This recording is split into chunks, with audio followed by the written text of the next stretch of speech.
Boa tarde. Boa tarde a todas e a todos.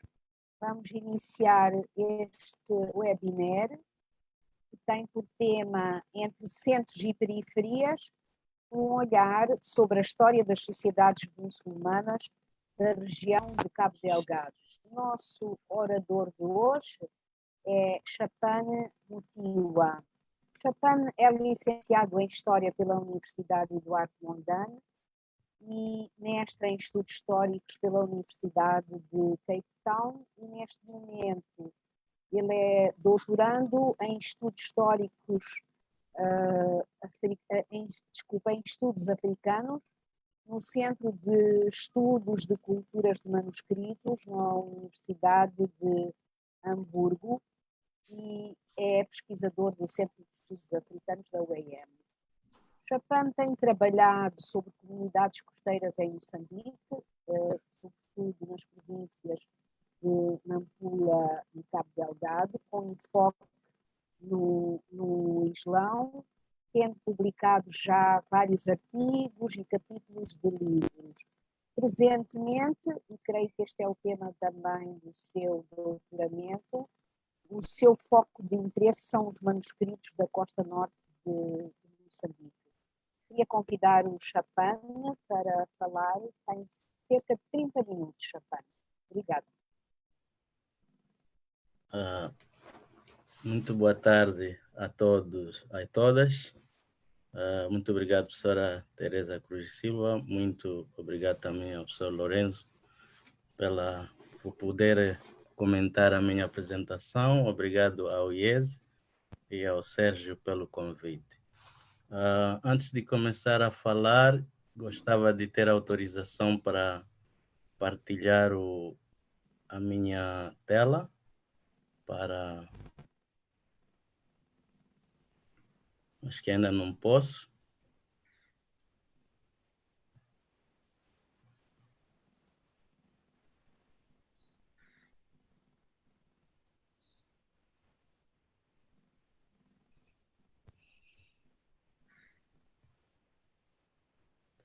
Ok, acho que já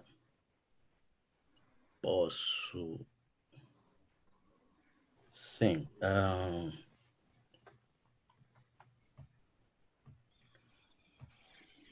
Portanto, quando o convite me foi formulado, fiquei perplexo em pensar sobre o que iria falar.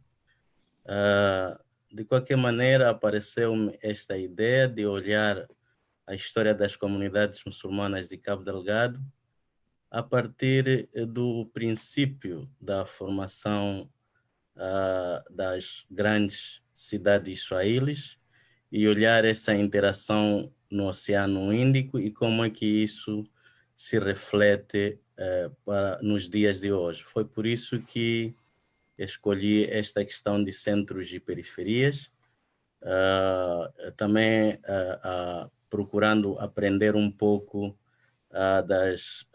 das análises sobre a economia mundo, sobre os sistemas econômicos, de Immanuel Wallenstein, do próprio Fernando Brodel e também de Giovanni Arrighi.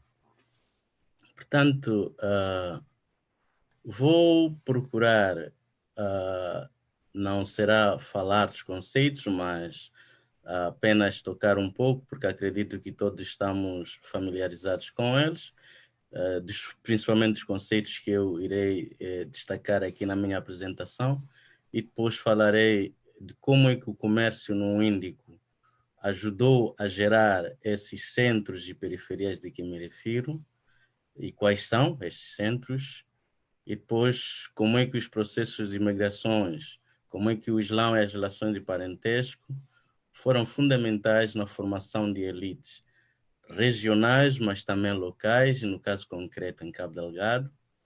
E depois irei para o caso específico das comunidades muçulmanas de Cabo Delgado.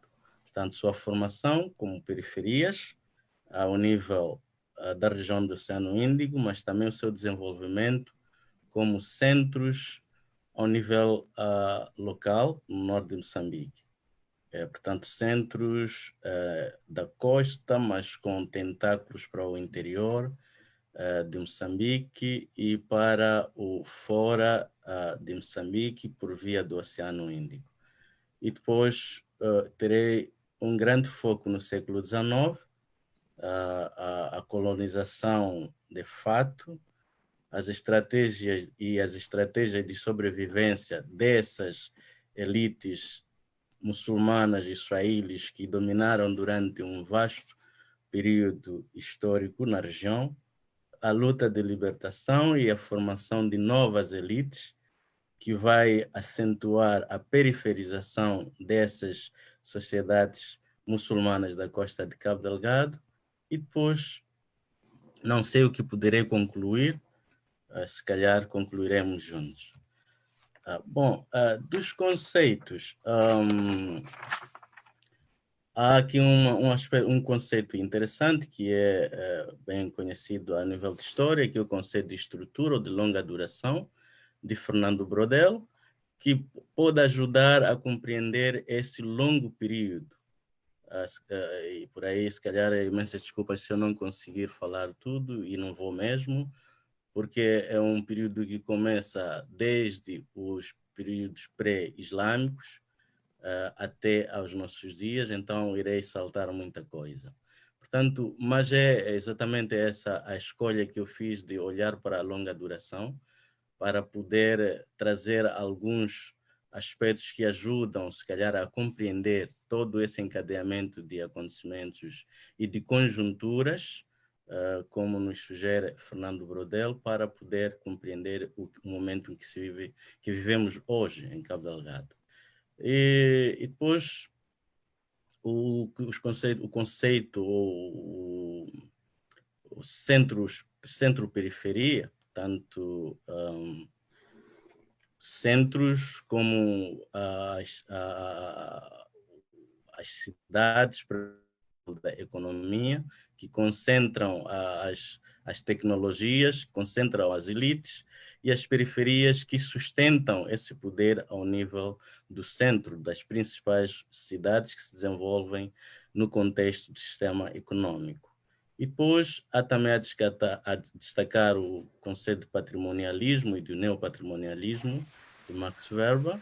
Portanto, patrimonialismo é interessante porque ele pode se relacionar naquilo que Max Weber chama de, portanto, regimes tradicionais ou sultânicos que se podem equiparar aos regimes que nós encontramos durante esse período todo, até os finais do século XIX no norte de Moçambique, e o neopatrimonialismo, que é a tentativa de trazer um regime mais racional, mas que depois se confunde com esse patrimonialismo, que eu acredito que também pode, de certa forma, se equiparar com o regime que nós temos hoje em Moçambique.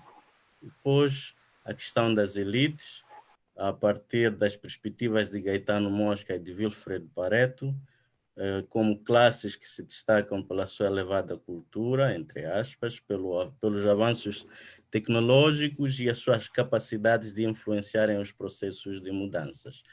E procuro enquadrar nisto essas sociedades swahili do norte de Cabo Delgado até o final do século XIX, e depois as novas elites criadas a partir do novo sistema de ensino trazido pelo sistema colonial continuado pós da independência. Mas é fundamental também olhar nesta perspectiva o conceito dos intelectuais camponeses, como chama Stephen Fireman, Peasant Intellectuals, no contexto do Sul Tanzânia, e que eu acho também esse conceito se enquadra nos intelectuais muçulmanos de Cabo Delgado e no papel que desempenharam nesse período longo de transição, que foi o século XIX, de um período de domínio swahili na costa e, se calhar também no interior, a um período colonial de fato. Olha, o comércio. e os processos econômicos como principal fator, aqui achei de grande ajuda este excerto tirado de Tomé Pires, que me chega através de Emmanuel Wallenstein, numa obra de 1500, do século XVI, intitulada Suma Oriental, do cronista português Tomé Pires, que trabalhava como um dos,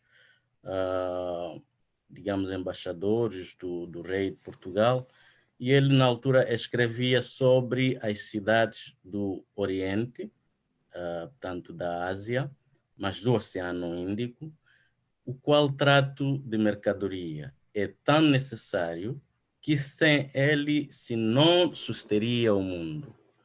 Este é que enobrece os reinos, que faz grande as gentes e nobelita as cidades, o que faz a guerra e a paz do mundo.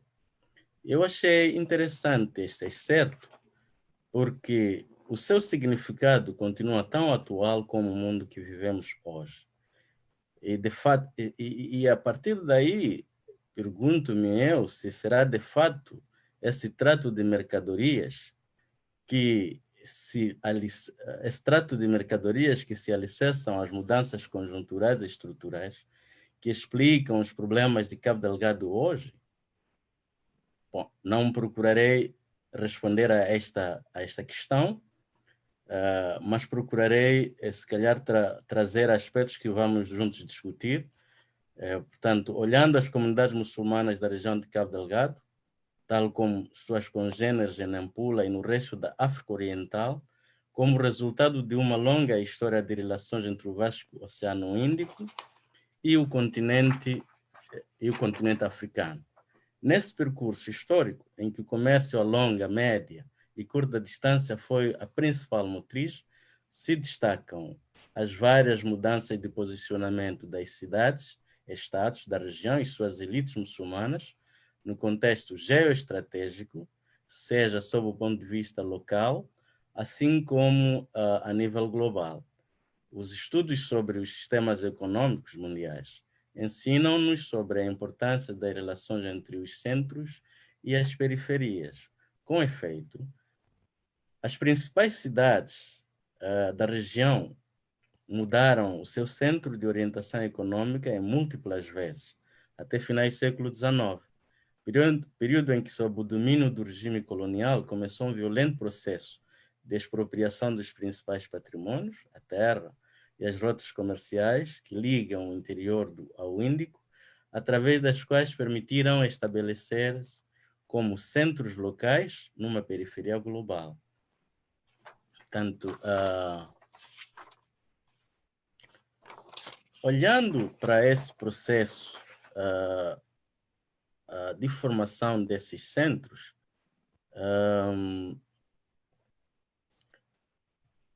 eu tenho aqui um mapa que nos pode ajudar, um mapa retirado do Thought.com, de Szczepanski, e podemos aqui ver como é que as sociedades, as comunidades aqui da costa, de Moçambique, até Sofala, mais a sul até Sofala, portanto, Moçambique por aqui, Cabo Delgado por aqui, se conectam por uma vasta região que não só vai para o Índico, mas também vai para, portanto, o Mar Vermelho.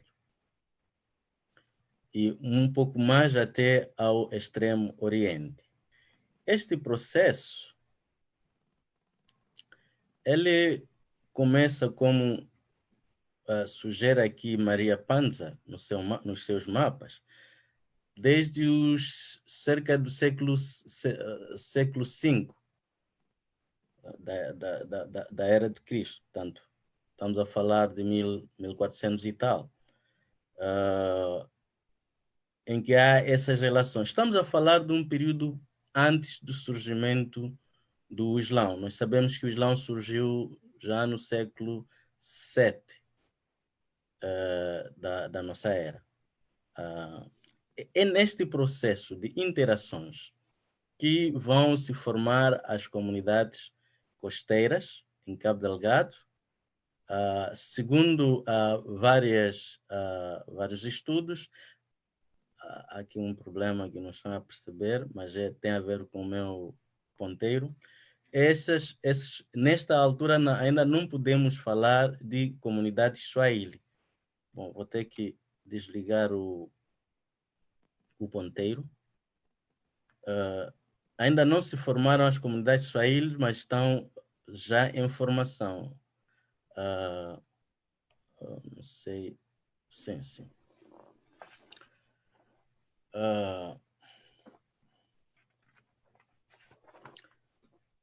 Há um problema técnico que não consigo controlar, mas vou continuar. Portanto, nessa perspectiva de Fernando Brodel, o processo distante no tempo e no espaço, exercer a influência nas dinâmicas socioeconômicas e estratégicas de Cabo Delgado, olhando para essa perspectiva de Brodel. Essa análise estrutural implica olhar as múltiplas temporalidades que correspondem a uma duração mais longa de tempo, histórico-social, e que contém em si os fatos ou acontecimentos históricos, curta duração, ou as distantes conjunturas econômicas, políticas e sociais, como as que se foram intercalando ao longo desse período todo no Oceano Índico, em Cabo Delgado, fundamentalmente. E como vimos no excerto de Tomé Pires, o sistema econômico mundial está centrado na mercadoria. É a mercadoria que gera as relações econômicas envolvendo o produtor, o vendedor, o comprador, e a arena das transações, os mercados. E esses mercados que depois vão se transformar em cidades, como podemos ver Mogadishu, Mombasa, Melindi, Kilwa, Zanzibar, e depois as cidades costeiras de Cabo Delgado, sendo as mais destacadas Sofala, Moçambique e mais tarde Angoche, mas sem menosprezar o papel de Kisanga, do Ibo, e mais tarde de Tungi, de Mucimbwa, de Pangani, e de Messanja e até de Bandar, no atual distrito de Metuge. E como sublinha Brodel, o mercado não se pode minimizar porque, sendo ele o lugar predileto da oferta e da procura, sem ele não haveria economia. Na verdade, o mundo é um grande mercado, constituído por vários outros mercados em miniatura. E é nesse contexto que nós temos os grandes mercados, Shiraz, em primeiro lugar, o Golfo Pérsico, Hormuz, Hadramaut e mais tarde Gujarat, Diu, Damão, que vão funcionar como os principais mercados, e mais tarde a transferência em busca de aproximação numa primeira fase à extração do ouro, portanto, do Grande Zimbábue, e isso vai resultar na fundação, em primeiro lugar, de Kilwa, que vai liderar a primeira fase, ou o primeiro período de prosperidade de Swahili, e mais tarde, a partir de Oman, portanto de Muscat, a transferência do sultanado para Zanzibar, no século XIX, que também vai virar o grande centro ao nível do Oceano Índico Ocidental, e principalmente da África Oriental. É nesse processo de trocas comerciais em que os grandes mercados se constituíram em grandes cidades, como vinha dizendo, ou centros, e os pequenos mercados, assim como os produtores de mercadorias específicas, se tornaram as periferias, tal como as cidades de Cabo Delgado. Portanto, vimos também a questão das transferências das cidades, a questão da conexão na costa, através do comércio, antes do período do Islão, e depois, com o Islão, essas mesmas rotas vão trazer consigo a fé do Islão e vão se propagando à medida que se vão criando mais laços para o interior, não, a partir das costas, primeiro nas cortes, nas elites, e depois para o interior, formando as elites. Portanto, temos aqui estes circuitos migratórios, são constituídos pelo circuito comercial, pelo circuito religioso, a partir do século VII para mais adiante, e deste circuito religioso vai surgir o circuito intelectual, através do ensino islâmico, e aqui destacam-se, por exemplo, os ulamas Hadram, portanto, de novo, Hadramaut, no Golfo Pérsico, que vai servir como a principal fonte de fornecimento de grandes ulamas ao nível da região da África Oriental toda, e deste circuito, portanto, a formação das elites regionais e depois locais. Regionais, porque, de acordo com a Anbank, esses ulamas Hadram desempenharam várias funções em quase todos os estados da África Oriental, como ulamas, portanto, como professores, como almos, e depois como cadis, como funcionários públicos, alguns como liwalis, portanto, todos eles, e depois integrados sob forma de parentesco, e deixaram os seus filhos, e esses filhos continuaram com esses laços que mais tarde, como e depois irei falar, cria-se essa questão da identidade cultural e transnacional ao nível da região. No que concerne às comunidades de Cabo Delgado, se configuram e se desenvolvem, tanto nesse contexto de mercado, e o Oceano Índico, no Oceano Índico. Esse grande mercado não são só as cidades, mas é o Oceano Índico que permite essa interação entre essas cidades. O Oceano Índico, portanto, é o centro de todas as trocas, e em suas costas se estabelecem essas cidades, que ao longo da sua história desempenharam os papéis de centros e periferias. Portanto, como dizia, o Golfo Pérsico, Shiraz, Muscat, se posicionaram, e Hadramaut se posicionaram desde o período pré-islâmico como grande centro, e depois temos a chegada dos portugueses nos finais do século XV, que contribuiu para o fortalecimento dos laços comerciais entre a costa oriental com as cidades indianas de Gujarat, Damão, Diu e Goa, portanto, e se calhar por isso as designações de Beit al-Zanj, ou a terra dos negros, que mais tarde viria a dar lugar ao nome de Zanzibar, Zanzibar, pelos árabes e persas, e mais tarde da Etiópia Oriental pelos portugueses, como dizia nos seus escritos João dos Santos. Tanto sugere uma determinada homogeneidade ao nível da região. Uma homogeneidade que pode ser enganadora, mas que em alguns momentos ou em alguns aspectos faz algum sentido. Portanto, e porque o trato, voltando de novo ao Tomé Pires, o trato de mercadoria é gerador de conflitos, e a ele se devem as cisões que vão ocorrer em Shiraz, em Muscat, em Hadramaut, que vão resultar no estabelecimento das cidades orientais, Mogadishu, Pate, Kilwa, Mombasa, Zanzibar, entre outras, e destas, principalmente de Kilwa, os mesmos fatores econômicos gerariam novas ondas migratórias para o sul, fundando as cidades costeiras do Canal de Moçambique, Tungi, Kisanga, Pangane, Olumba, Mucimba, Messanja, Angoche, Ilha de Moçambique, Limane, Sofala, entre outras. E foram estes processos que impulsionaram fundamentalmente, por fatores comerciais, que durante vários séculos forjaram a sociedade muçulmana da Costa do Norte. Estas cidades situadas no terceiro anel periférico, também elas se estabelecem como centros de destaque na intermediação entre os centros de produção de mercadorias situados no interior da região e o vasto mercado do Oceano Índico. de salientar que, apesar da economia ser o principal fator para a construção, portanto, há esses outros fatores que eu mencionei antes, portanto, o Islão, a religião, o parentesco, entre outros.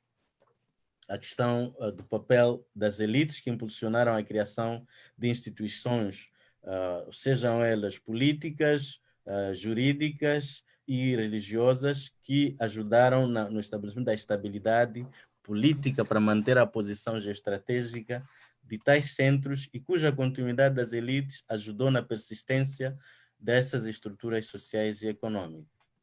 Portanto,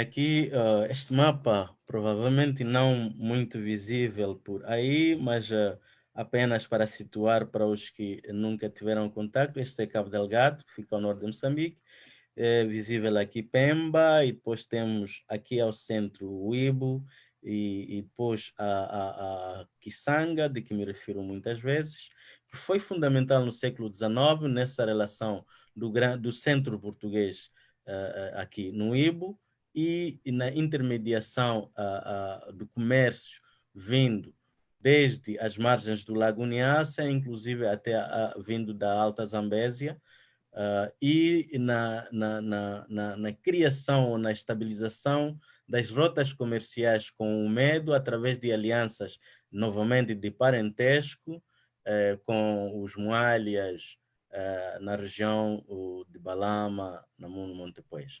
E depois temos aqui, um pouco mais ao norte, na zona que hoje é o distrito de Macomia, vários outros centros não de pequena importância, refiro-me, por exemplo, a Mocojo, ao Lumbo, a Pangani, fundamentalmente, que serviram de portos de escoamento, por exemplo, de produtos escoados a partir das margens ou do rio Messalo, que foi um centro de produção.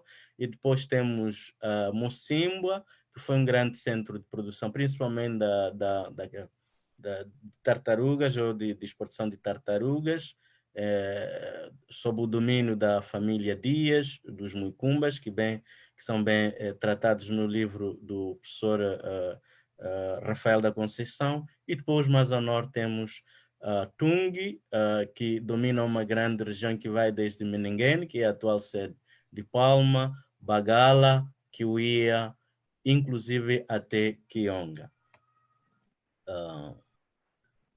Portanto, o século XIX, a colonização, de fato, as estratégias de sobrevivência.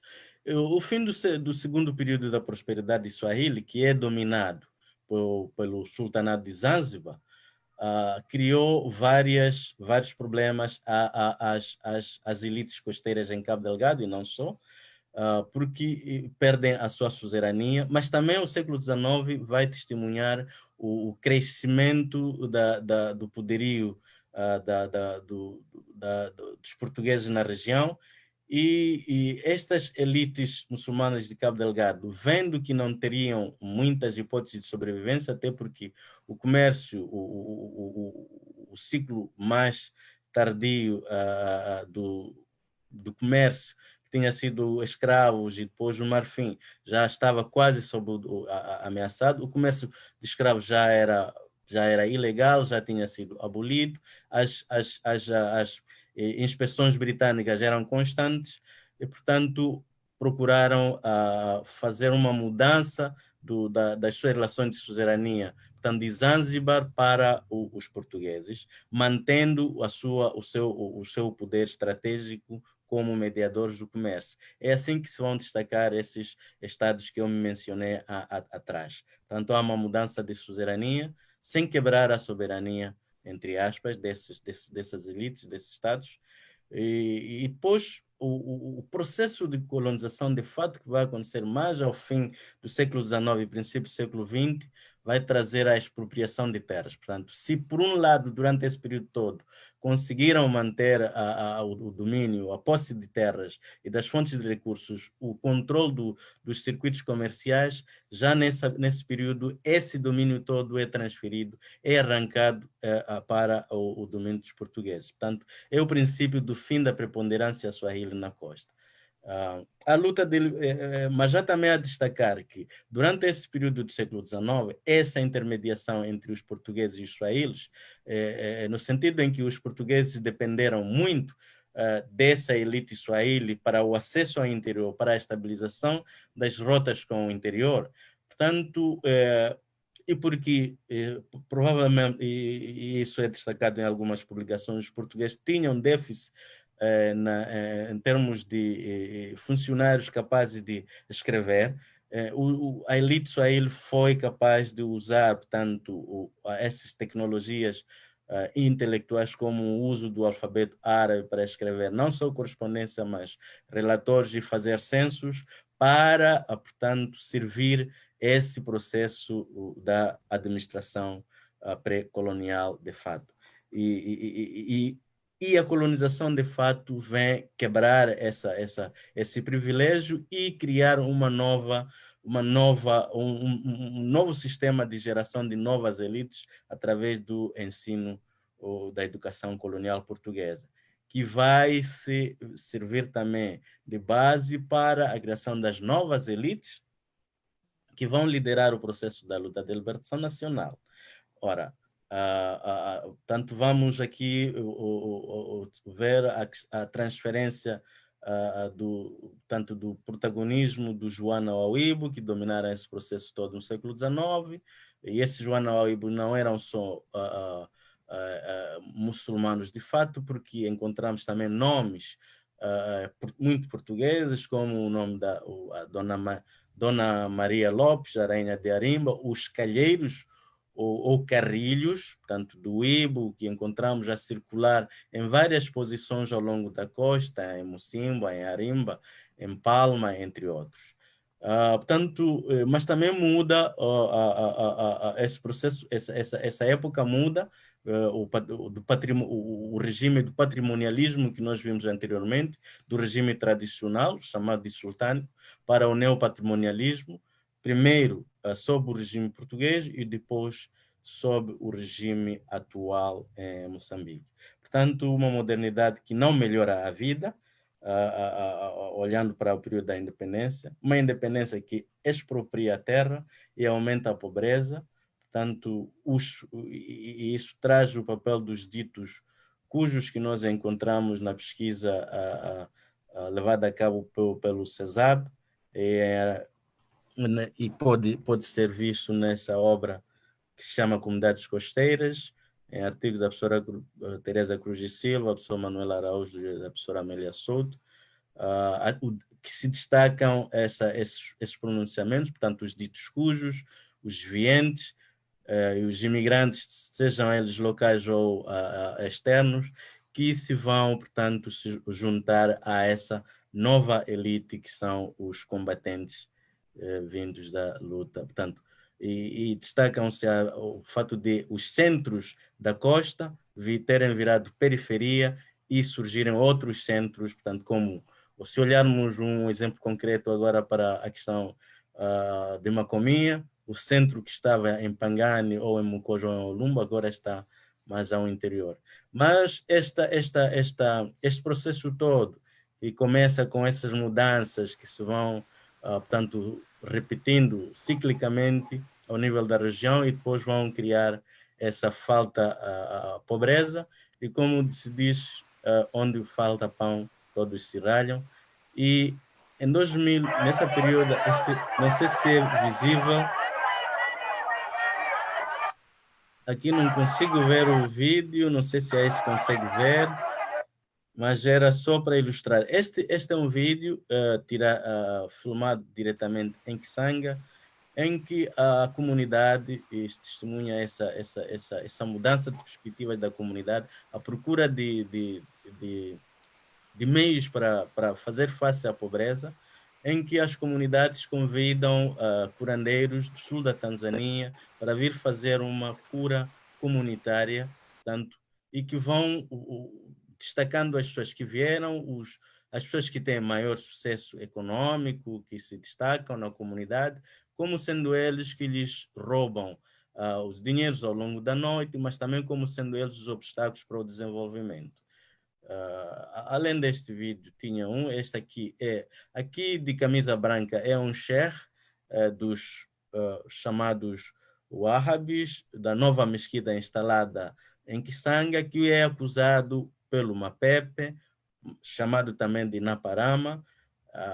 Seria uma outra apresentação, mas os Naparamas surgiram no contexto da luta da Guerra dos 16 anos, da Guerra Civil, mas depois, nos anos 90, nos finais dos anos 90, eles surgem como curandeiros que vão procurar fazer aquilo que se chama de social healing em várias comunidades da costa de Cabo Delgado, e mais tarde um novo ciclo dos chamados Ningori, e depois este ciclo, estes são chamados de Watuapia, mas que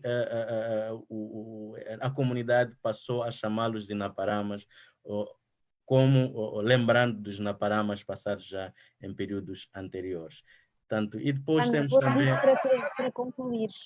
Vou-te pedir para concluir. Este é uma idosa que é linchada publicamente, também acusada de feitiçaria, de criar problemas à comunidade, impedindo o desenvolvimento. Portanto, a falta de de chuvas acaba sendo o culpado as mais velhas, que escondem as chuvas por baixo das mamas, e cria um caos social, mas tudo porque a pobreza se acelera e faltam instituições que façam face a isso. Lembro-me também, só para ilustrar um pouco desses problemas entre os locais e essas novas elites, que em 2013 e 2014, se a memória não me faz enganar, a nova administradora indicada em Kisanga, a Inês Tadeu, estava isolada no seu palácio porque não era bem vista ao nível da comunidade. Portanto, ali do alto de Kisanga, onde fica a administração, ela não podia sequer se deslocar à população de Kisanga Praia, porque não era bem vista, porque afinal de contas, primeiro, filha de antigos combatentes, segundo, Maconde, e terceiro, não era dali, e portanto ela fazia parte dos ditos cujos que vinham explorar a população. Portanto, como concluir? Voltando a Tomé Pires, o Tratado de Mercadoria que engrandeceu as cidades, enobreceu suas gentes, gerou paz no passado, hoje faz guerra. É caso para dizer, onde falta pão todos se ralham, pois ninguém tem razão. Tanto as comunidades muçulmanas de Cabo Delgado, como procurei ilustrar, nunca olharam a religião como um fator de geração de conflitos. Elas souberam se enquadrar e se relacionar com diferentes sociedades que não confessando a mesma religião. Vimos isso com os portugueses, vimos isso com outras comunidades do interior. O Islão permitiu estender suas relações no âmbito de uma identidade regional e transfronteiriça, através das quais poderão se posicionar como centros na periferia. Mas a perda da sua posição no centro dos processos de produção e comercialização de mercadorias, desde o período colonial ao pós-independência, gerou situação de pobreza e desconfiança em tudo e todos. Asante Nissana, muito obrigado a todas e a todos. Muito obrigado, Escavani. Não me atrevo a fazer nem resumos nem comentários, uma vez que temos o nosso colega Lourenço Macanho, que é o debatedor desta sessão. Lourenço Macanho é professor associado do Departamento de Antropologia da Universidade Federal do Paraná e pesquisador do CNPq no Brasil. Já fez pesquisa em Moçambique, principalmente na regiões centro e norte. Foi pesquisador, desculpem, visitante em Bordeaux, no Centro de Estudos Africanos da UEM e na Columbia University. Atualmente, o professor Macanho trabalha sobre história social e política da antropologia em contexto de colonização portuguesa e da diáspora luso-asiática. É autor de vários livros e artigos, dos quais podemos destacar, entre outros, Outros Muçulmanos, acho que foi referido num webinar onde o professor Macanho também participou, aqui mesmo no IES, Islão e Narrativas Coloniais, e recentemente, portanto, de 2019, A Invenção do Assimilado, Paradoxos do Colonialismo em Moçambique. Queria pedir ao Lourenço Macanho para, em 15 minutos, comentar esta apresentação. Eu queria pedir aos participantes, como já foi escrito no bate-papo, que se tiverem perguntas ou se quiserem intervir, utilizem o bate-papo. Muito obrigada. Lourenço? Obrigado. Boa tarde a todos os colegas que estão do lado de Moçambique, e bom dia aos colegas de Brasil, que creio que tem alguns ali nos assistindo. E eu primeiro queria agradecer aos colegas também do IES, e sobretudo ao professor Sérgio Xixava, né, por esse novo convite, né, para participar neste webinário. E queria salientar aqui que realmente os colegas do IES vêm fazendo um trabalho muito valioso, vêm mostrando a importância da pesquisa empírica, da investigação empírica em ciências sociais. E o que eu vejo aqui, a partir da distância, é que eles estão muito bem empenhados em divulgar os resultados desses trabalhos. Então, realmente, eu queria salientar isso. E também estou muito contente aqui de poder compartilhar este encontro com a professora Teresa Cruz de Silva. Nós tivemos a sorte de tê-la em Brasília em várias ocasiões, em várias universidades. E realmente também queria aproveitar este momento público, né, para dizer que nós somos testemunhas de como a professora Teresa tem recebido de braços abertos os investigadores do Brasil, que se deslocam a Maputo para realizar seus trabalhos. E por isso, né, deste lado, somos muitos os que nos beneficiamos da sua generosidade intelectual, ok? É bom que fique gravado, né? E, bueno, obrigado, Teresa. Obrigado também a Chapane Mutuyo, que tenho o prazer de conhecer agora, por ter compartilhado uma parte do seu trabalho. É uma honra para mim, realmente, um trabalho erudito, vejo que o seu conhecimento sobre Cabo Delgado é muito fino. E estávamos conversando agora, alguns minutos antes deste webinar, e o Chapane tem família também em Angola, então realmente é uma honra ter esta oportunidade e poder fazer alguns brevíssimos comentários sobre o trabalho. Sabemos também que a apresentação que nos trouxe é um fragmento de um trabalho mais amplo, e de um trabalho de investigação que está em andamento, e que tem como objetivo final uma tese de doutoramento. A primeira coisa a dizer é que esta apresentação me ajudou a pensar e me ajudou a refletir, inclusive sobre meu próprio trabalho. Eu queria advertir desde já que eu não sou historiador, nem sou economista, sou antropólogo, mas de todo modo a antropologia que eu aprendi foi uma antropologia sempre disposta a dialogar com outras ciências sociais, com outras disciplinas.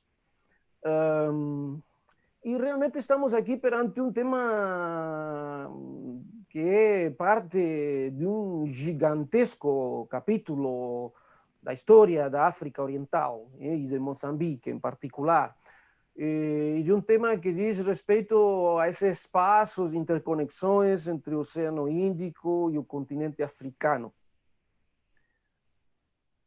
Trata-se de um assunto sobre o qual há uma vasta bibliografia em inglês, em francês, em português, suponho que também em Swahili, e justamente pela sua natureza interconectada, me atreveria a dizer que é um tema que nos obriga a superar a rigidez de fronteiras historiográficas nacionais ou imperiais. Ou, para dizê-lo de outro modo, a relação entre o Índico e o continente africano, em termos de uma circulação milenar de pessoas, ideias, objetos, nos obriga a ir além, para além das meras tradições anglófonas ou francófonas, lusófonas, no tratamento destes problemas.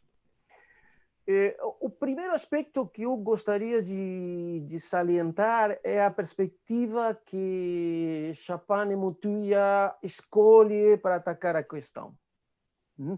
E trata-se de uma perspectiva teórico-metodológica, como acabamos de ouvir, inspirada nos trabalhos do historiador francês Fernand Braudel.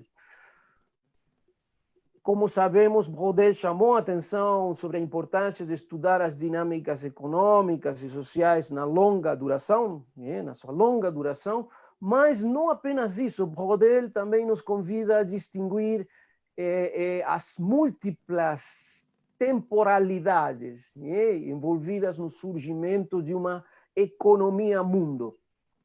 No contexto, como vocês sabem, no contexto das grandes cidades-estados, Veneza, Gênova, Amsterdã, entre os séculos XV e XVIII, pelo menos.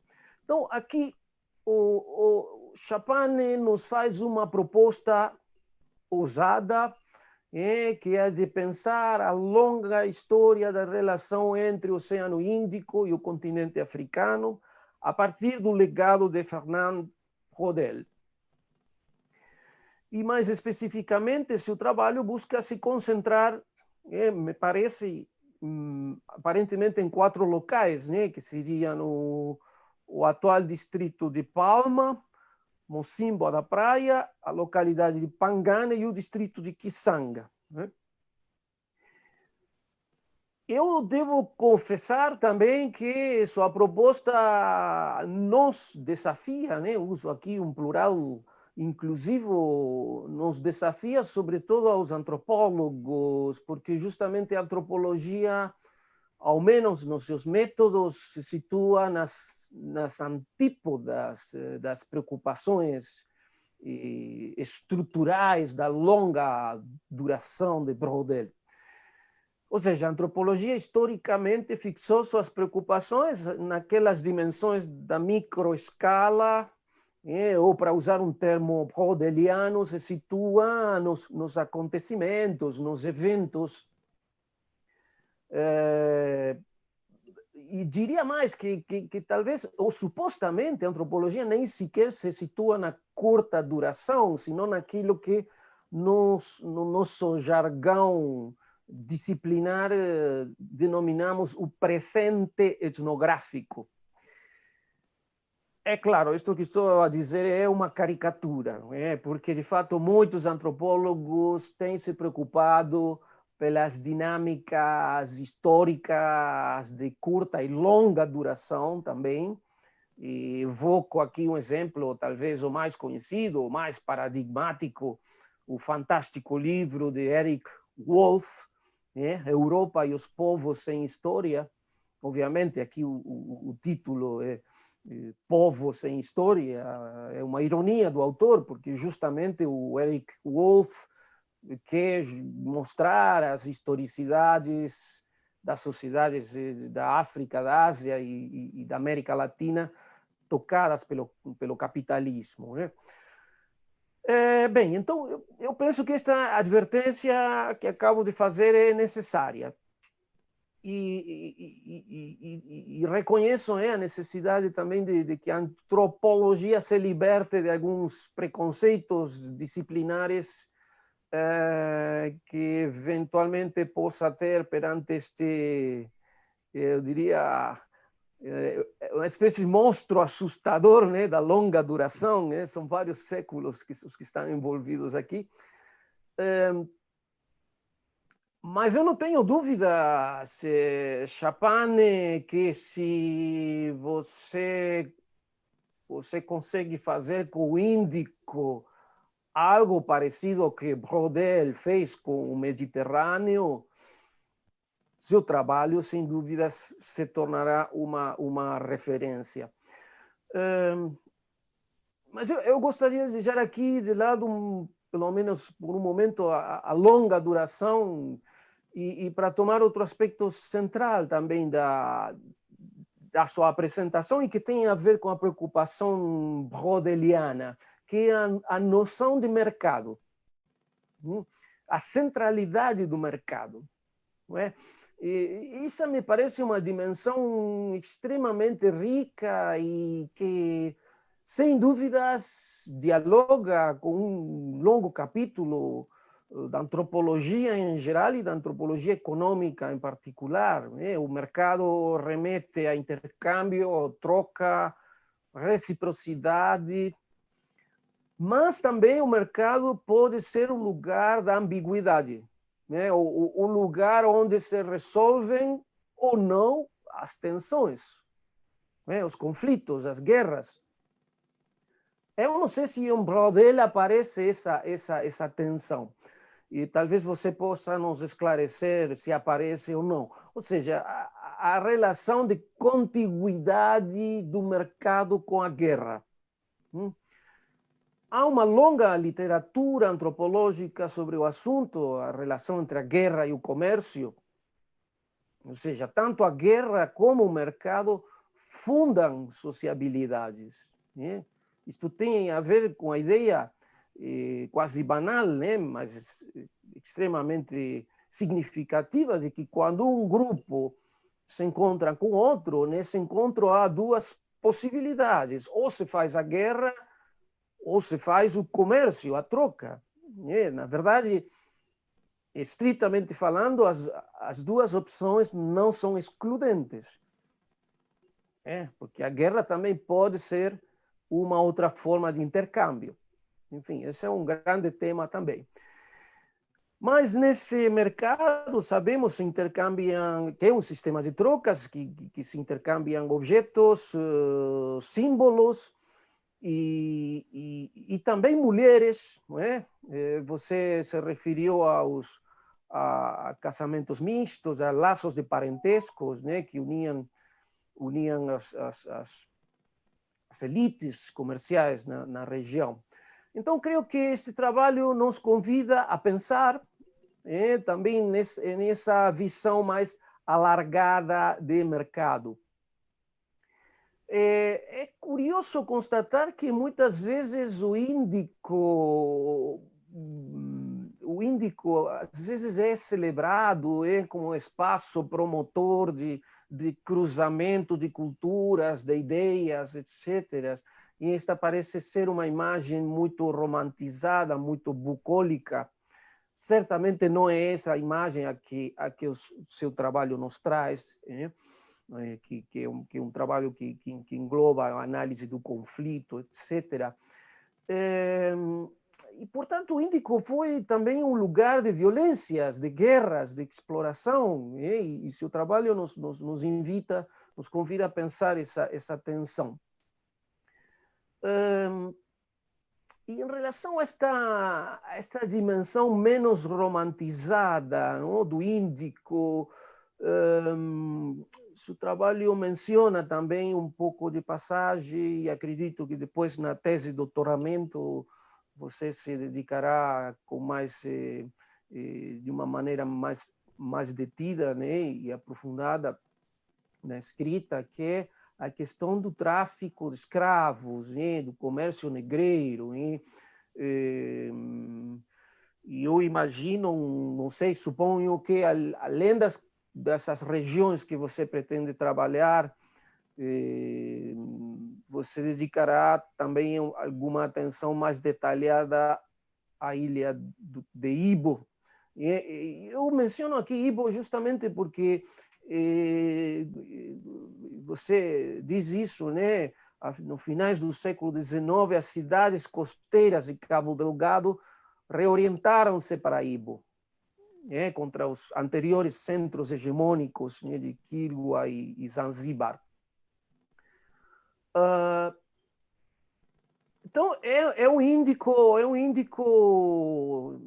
onde ainda nas décadas de 1820 havia ali traficantes de escravos e negreiros das ilhas francesas do Índico, Madagascar, Comores, inclusive senhores de escravos, comerciantes vindos do Brasil, né? E de Cuba. Então, realmente, Ibo se transformou num grande entreposto de exportação de escravos, um dos maiores da África Oriental. E temos que recordar também que um pouco antes agiam ao longo de todo o canal de Moçambique traficantes franceses, ingleses e holandeses. E eu queria lembrar também, e eu acredito que o seu trabalho engloba essa dimensão também, nesse comércio os povos Yao, ou Ajawas, como se chamavam antigamente, foram intermediários também entre as hinterlands e os portos marítimos negreiros. Ou seja, os potentados macuas, ajaguas, islamizados ou aportuguesados, se lançaram também violentamente na caça de populações indefesas. E também, obviamente, a presença do sultanato de Angoche, que era um grande centro de exportação de escravos, destinados não apenas a Zanzíbar, Comores e Moçambique, mas também a comerciantes negreiros europeus e americanos, com os quais se fazia o comércio. E eu queria relembrar aqui que justamente dessa época data a ascensão política do famoso Chefe Musa Quanto, que se enfrentou durante anos aos portugueses, até mais ou menos as vésperas da chamada ocupação efetiva, até 1877, quando Musa Quanto faz a paz com os portugueses, apesar de que nessa altura ele já estava velho e moribundo, né? Mas os cronistas dizem que chegou a ter um exército de 30.000 homens. Então, estou um pouco chamando atenção sobre esta dupla dimensão da guerra e do comércio, do conflito e da troca.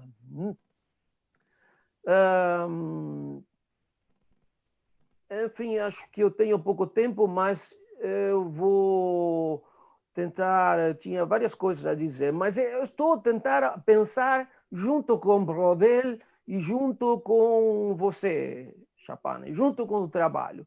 Porque se olharmos as perspectivas de uma longa duração, é possível que descobramos que os processos de expoliação, de violência, que envolvem guerra e comércio, não começam simplesmente com a chegada, imagino eu, não sei, não começam com a chegada da companhia do Niassa.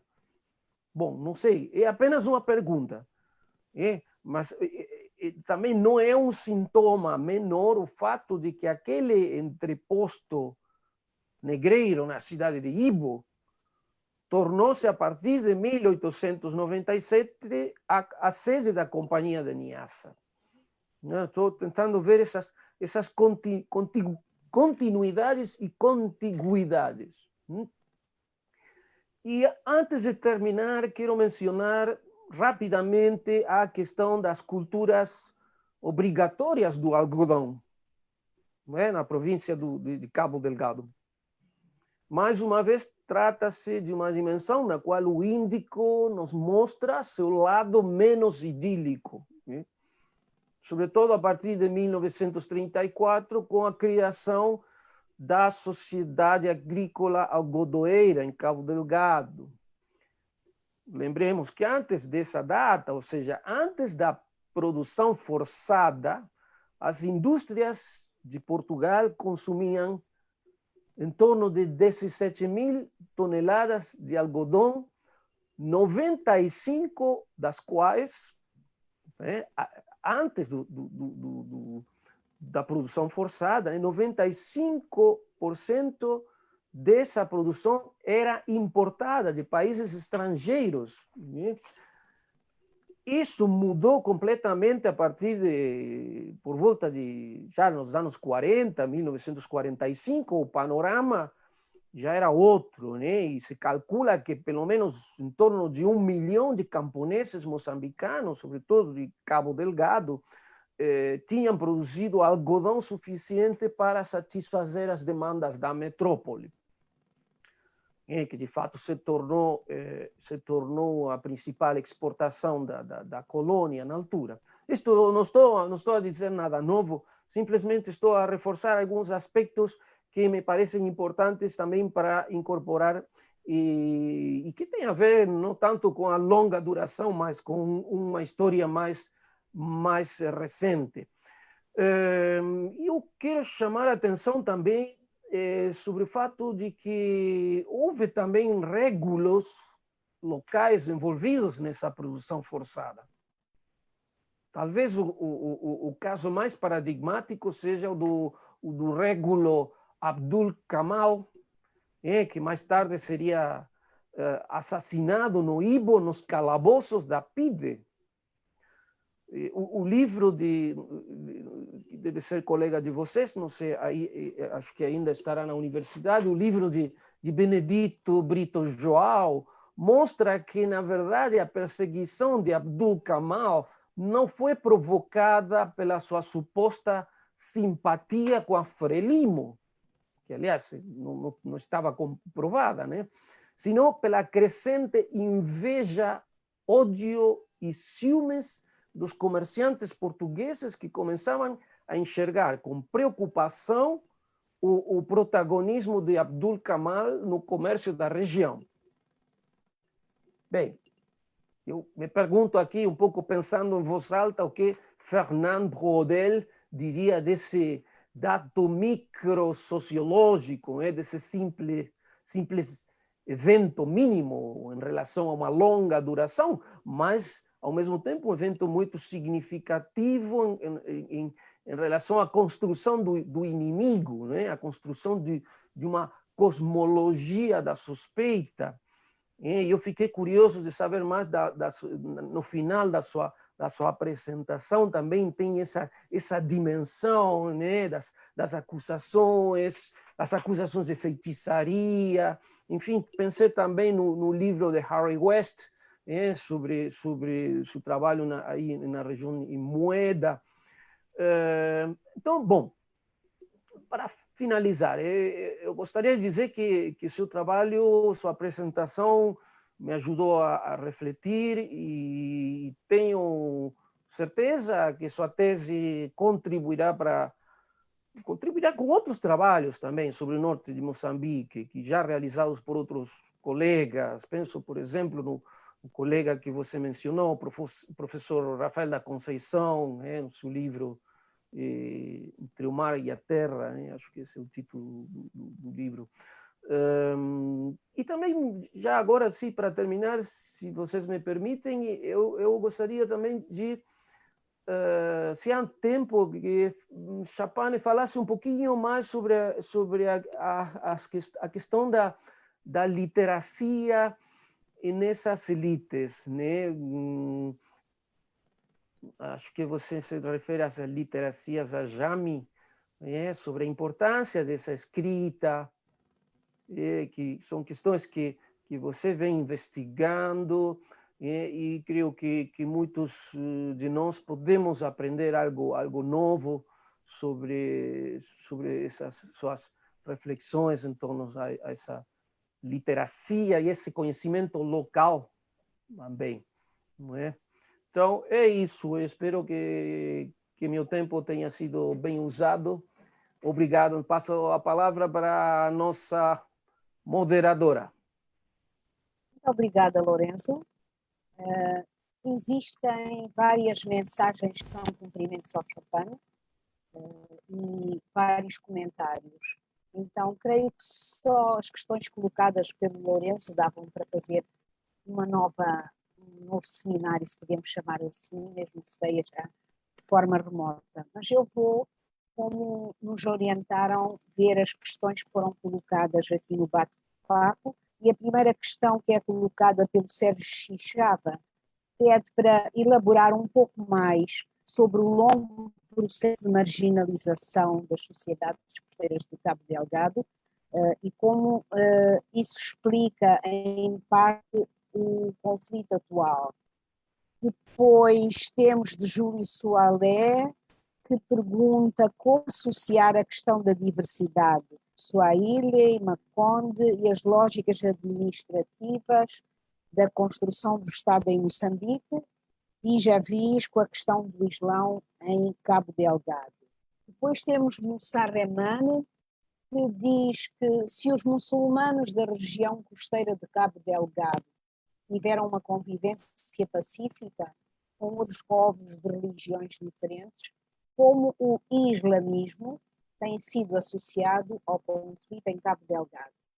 Temos depois comentários, alguns são interessantes, como o Yusuf Adam, que além de dizer que é uma apresentação extremamente interessante sobre a história dos Estados teocráticos influenciados pelo Islã e pelo Oceano Índico, diz que as limpezas espirituais que Chopin apresentou para Kisanga ocorreram praticamente em toda a província, por volta de 1995 para frente, pronunciando a chegada dos Machababos.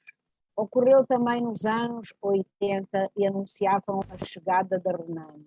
De Calton Cadeado, além dos cumprimentos ao Chopin, ele diz que a minha opinião é que para compreendermos a ausência de violência etnopolítica, incluindo a religiosa, temos que incluir a desmobilização das etnicidades que foi levada a cabo no processo de construção de Estado.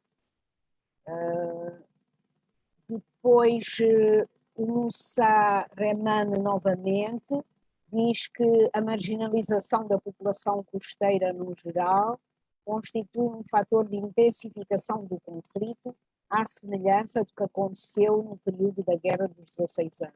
Por um lado ele questionou e por outro lado praticamente respondeu à sua questão. Não é?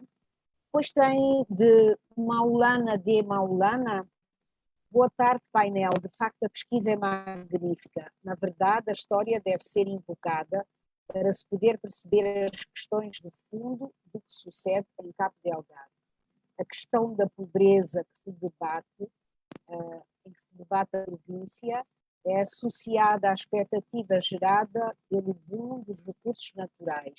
Pode estar na origem da insurgência naquela parcela do país.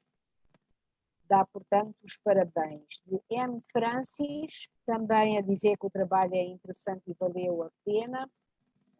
Depois, mais uma questão que diz que nas zonas costeiras de Cabo Delgado, estou a ir depressa, Chopin.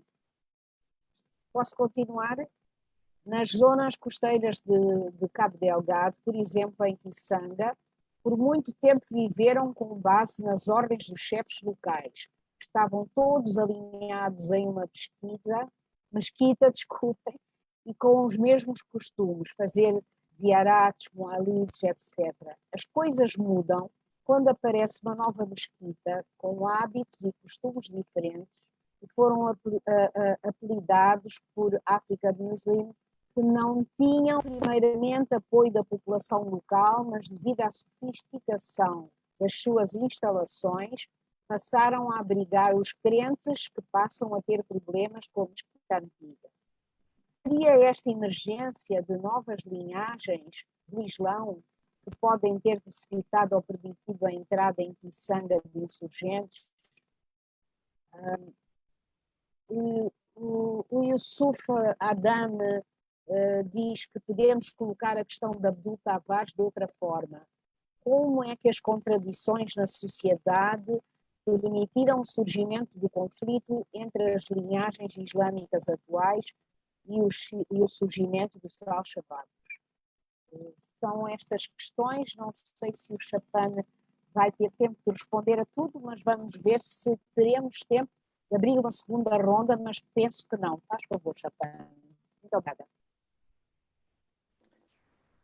Mais uma vez, muito obrigado a todas e a todos. Muito obrigado, professora Teresa. Muito obrigado, professor Lourenço, pelos comentários e pelas questões que, de fato, ajudam bastante a melhorar a reflexão. Apenas queria começar por esclarecer um ponto que é importante.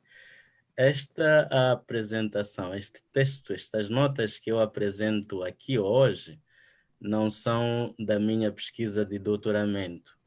São notas recolhidas durante a minha pesquisa de mestrado, que se centrou nessa perspectiva, e o professor Lourenço fez essa pergunta sobre a literacia islâmica e a criação de elites no norte de Moçambique, em que procurei olhar dois polos, o polo Kisanga-Ibo e o polo Sankul, Ilha de Moçambique. Quis comparar isso. Mas essa pesquisa, para olhar o polo Kisanga-Ibo, obrigou-me a olhar toda uma vasta região de Cabo Delgado. E é por isso que eu ali falo da região de Cabo Delgado, porque a região de Cabo Delgado, nesse contexto, incluía Niassa. Portanto, era o distrito de Cabo Delgado, incluía as duas províncias hoje, Cabo Delgado e Niassa. Portanto, são notas que estavam algumas na gaveta, que eu tentei juntar e refletir usando essa perspectiva que procurei trazer da estrutura da longa duração para poder trazer estes pontos que nós estamos a discutir.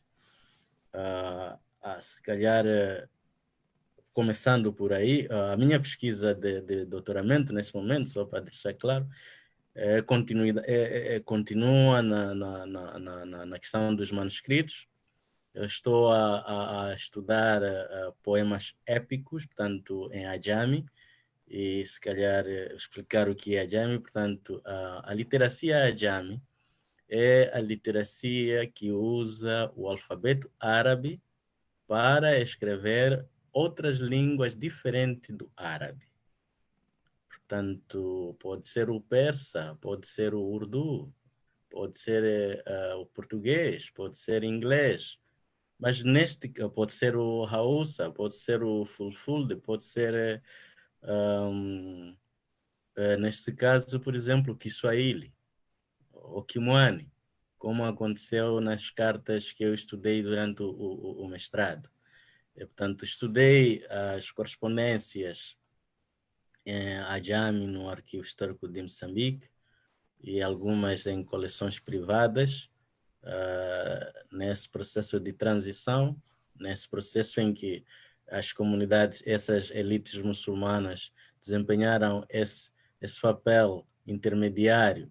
Eu não sei se chamaríamos isso, portanto, do indirect rule dos portugueses, porque provavelmente forçados a fazer isso, porque foram, na verdade, essas elites swahílis que exerciam o poder nas suas comunidades e depois reportavam. Portanto, há vários exemplos que poderia citar e depois não teria espaço para responder a outras questões, mas, portanto, e agora transitei para estudar uma outra riqueza nessa literatura Ajami, que são os poemas épicos. E os poemas épicos são poemas na Costa Swahili. Foi a primeira forma escrita de registrar a história. Tanto foi a transformação numa primeira fase, de literatura oral, de poemas orais para escritos, usando com o advento tanto do alfabeto árabe, e mais tarde começou uma produção bastante sofisticada de poemas que se enquadram em várias classes. Portanto, estou a falar aqui do Tenzi, o poema que eu estou a estudar é o Tenzi, mas existem os Shaires, existem os Nyimbo, existem vários. Portanto, e eu estou a estudar o Tenzi, que é mais longo, e eu estou a estudar um Tenzi escrito em Angoche, em Kiswahili, usando o alfabeto árabe, e sobre a guerra do Kubula-Muno, da região de Mugovola, portanto, o interior. Portanto, procurando olhar de novo essa interação e a criação de identidades no processo de resistência anticolonial na região de Angoche e o seu interior.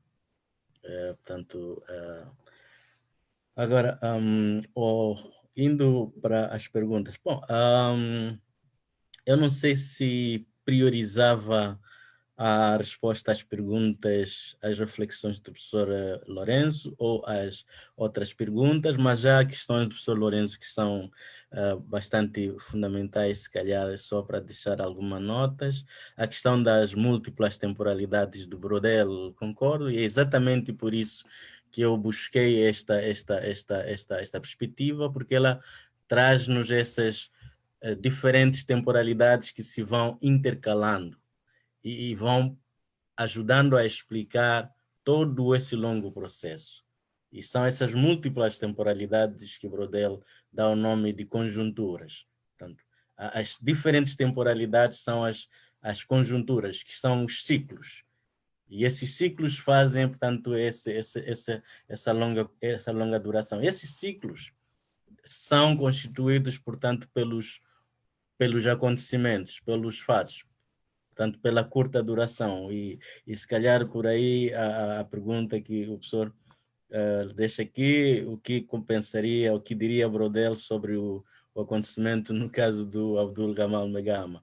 Portanto, há um aspecto que Brodel deixa, é interessante sobre isso, é que o acontecimento pode ser sensacionalista para o jornalista e para o cronista e por aí. Mas para o historiador, o acontecimento, ele pode ajudar a cavar um longo período de tempo, portanto, dependendo da perspectiva, olhando nessa questão no contexto das temporalidades, das múltiplas temporalidades e o encadeamento desses acontecimentos e por aí em diante. Portanto, esse acontecimento do Abdul Gamal Megama pode-se olhar sob o ponto de vista, sob a conjuntura política, sob a conjuntura econômica, ou as duas intercaladas, né? Abdul Gamal Megama era um líder religioso, mas também era um líder político na medida em que assumia um cargo político. E isso foi um motivo de contestação pelos seus naquela época, porque ele tinha se tornado, de certa forma, o régulo dos régulos, o maior régulo da... Portanto, tudo isso intercala. Portanto, é por isso que acho esta perspectiva bastante interessante. Bom, sobre a questão a noção do mercado, também é conflito. Quer dizer, toda essa perspectiva que o mercado traz, e está... O Tomé Pires também traduz isso. O mercado, a mercadoria, o trato do mercadoria, ele é feito no mercado. Isso pode ajudar a gerar paz, se há consensos, se há prosperidade. Mas se não há consenso, se não há prosperidade, cria rupturas, cria guerras e cria cisões. E é por isso que esses mercados podem ser grandes mercados hoje, mas não serem amanhã. Podem ser centros hoje e virarem periferias amanhã. E isso deve-se a essa ambiguidade de funções que os mercados podem exercer. E é por isso que as tais instituições, as tais elites fortes, pensantes, que permitem gerar essas instituições fortes, que podem criar a estabilidade desses mercados, são bastante fundamentais nessa perspectiva. Mas portanto, há muita coisa que o professor levantou e é bastante interessante. Eu agradeço, mas, portanto, vou tentar ir para outras perguntas, e se tiver tempo ainda volto. Acho que teremos ainda mais tempo para... a pergunta do Dr. Xixava, que me pede para elaborar mais um pouco sobre o longo processo de marginalização das sociedades costeiras de Cabo Delgado. E aqui, de novo, vamos socorrer dessas múltiplas temporalidades, dessas diferentes conjunturas. Portanto, falei da conjuntura econômica, que foi, portanto, esse processo que começou muito antes. E é por isso que é importante olhar para o contexto regional, para o contexto local. E depois,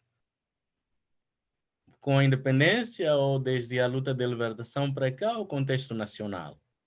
Eu acho que tudo isso dá-nos lições para podermos refletir sobre o que aconteceu ou o que está a acontecer em Cabo Delgado. Portanto, no contexto regional, e por isso, de novo, a questão da professora Lourenço sobre os conflitos que podem se gerar no mercado e no Oceano Índico, e principalmente na costa Swahili, houve vários desses conflitos. Não só contra os portugueses, mas também contra os árabes, mas também entre as próprias elites swahili, entre as diferentes cidades swahili. É uma longa lista de conflitos. Vamos lá, o caso de Mombasa, por exemplo, a relação entre Mombasa e Kilwa, Mombasa e Zanzibar, Mombasa, a elite swahili de Mombasa, contra os árabes, mas também com os portugueses envolvidos, já também questões de traição, há uma série de conflitos. E esses conflitos também aconteceram porque houve diferença nas perspectivas. Aqui a questão não é dizer que o Islão nunca teve questões conflituosas no seu seio ao nível da África Oriental. Ele teve. A maioria dos muçulmanos da África Oriental é suni, mas depois foram dominados por ibades, por exemplo. A dinastia dos Saidis de Zanzibar eram ibades, que eram uma perspectiva diferente do Islão que era praticado ao nível da região. Portanto, isso também trouxe alguns conflitos numa primeira fase. E esses conflitos foram geridos da maneira que foram geridos. Mas também, portanto, estou a falar aqui dessa perspectiva econômica ao nível regional, e que vai interferir, por exemplo, a questão da separação, a questão da mudança, a questão da queda, numa primeira fase, a queda de Kilwa, a conquista de Kilwa pelos portugueses, que vai colocar o fim à primeira fase de prosperidade Swahili, porque Kilwa era, na altura, digamos, o Estado-Maior de toda a região. E isso levou um tempo até que, sob o ponto de vista regional, os Swahilis, de novo, tivessem uma referência. E essa referência veio a ser, já no início do século XIX, o Sultanato de Zanzibar. Há esse domínio de Zanzibar e os muçulmanos quase não de forma unânime, porque, conforme eu disse, houve conflitos, houve recusas, e porque o Zanzibar também traz uma outra perspectiva de governação, mas a verdade é que, sob o ponto de vista econômico, sob o ponto de vista político, sob o ponto de vista religioso e até sob o ponto de vista cultural, Zanzibar tornou-se o foco, tornou-se o centro. e influenciou todos os processos. Se nós olharmos para esse processo de mudança, vamos lá aos anos 1890, quando Zanzibar também começa a perder o seu poder, quando Zanzibar vira protetorado britânico, a sua perde, portanto, algum poder sobre várias zonas da sua influência. Zanzibar já começa a perder até o poder de negociação com Portugal no contexto da fronteira norte de Moçambique, né? Em que o conflito, por exemplo, a conquista de Palma, por o Raimundo Palma Velho, nos anos 1880 e tal, foi problemática, porque Zanzibar ainda conseguia influenciar. Podia não ser uma influência direta, mas vamos, por exemplo, encontrar o Musa Kabunweka de Kionga e os seus aliados já receberam um forte apoio militar e ideológico de Zanzibar, e que criou um grande conflito, por exemplo, em relação aos portugueses. Portanto, e são estas rixas que vão começar a criar este clima de suspeição perante os portugueses que já tinham sido aliados. E eu falei aqui destas alianças, essa mudança da perspectiva de suzerania de Zanzibar, por exemplo, aos portugueses, e não significa que esta nova relação com os portugueses tenha sido ela estável, não. Ela também foi ambígua, porque os Swahilis, e isso é importante para eles obedeciam ou faziam o jogo que lhes dava vantagens. Se era, nesse contexto importante, fazer o que os portugueses pediam, faziam. Se isso não era vantajoso para eles, não faziam. E é por isso que o marfim que chegava a Kisanga só ia ao Ibo se os cheios de Kisanga assim o entendessem. Ou quisessem, por exemplo, prestar. Os prisioneiros que eram capturados porque acusados de tráfico de escravatura na altura só eram entregues ao Ibo se eles tivessem tido problemas com os próprios cheios da Kisanga. Mas isso não é só em Kisanga, em Sankul também era assim, em Angola também era assim. Portanto, esses conflitos com os portugueses, esses pequenos conflitos com os portugueses, começam a evoluir também do fórum político para o fórum religioso e cultural. E esses atritos vão se agudizar no momento da conquista colonial. O que é que vai acontecer no momento da conquista colonial? É que a maior parte daqueles cheikhs, sultões ou régulos que tinham controlado esses territórios porque hereditários e porque resistiram ou porque tinham ideias diferentes daquelas que os portugueses defendiam, eles foram simplesmente substituídos por outros ou trazidos ou colocados à testa pelos portugueses para defender os seus interesses. É aqui onde eu começo a falar desse processo de expropriação. Isto cria uma revolta no seio destas elites que controlaram esses territórios por longo tempo. E isto, porque estes também colaboraram com os portugueses, quando chega a independência, há um processo novo. Estes também são retirados, porque também são acusados de ter colaborado com o colono. E há todo este processo que vai cristalizar este clima de desconfiança, este clima de clivagens. Mas há uma outra perspectiva, é que estes muçulmanos que tinham sido expropriados pelos portugueses, eles aderiram ao movimento de libertação. Alguns deles, com quem pude conversar, por exemplo, em Mucimba e em Kisanga, em Mucimba principalmente, participaram no movimento clandestino que preparou os guerrilheiros que vieram entrar por via daquela zona para iniciar a luta de libertação nacional. E eles foram vítimas, portanto, da parte da PIDE. Portanto, sofreram porque foram marginalizados e depois aderiram à luta de libertação nacional e foram presos pela PIDE, alguns levados para a prisão do Ibo, outros para Machava. Lembro-me, assim, por exemplo, do velho o Antônio Xera, que é da descendência dos Muicumbas ou dos Dias, em que mostrava, dizia que eu até tenho os mapas, quando Moçambique ainda não era independente, eu já tinha os mapas já aqui nas minhas costas. Ele mostrava porque foi engomado durante a sua prisão no Ibo. Mas o que tinha acontecido com Antônio Xera? Antônio Xera, apesar de tudo isso, não beneficiava, por exemplo, só para citar alguns fatos, do subsídio de antigo combatente. E isso tinha o levado a aderir à RENAMO.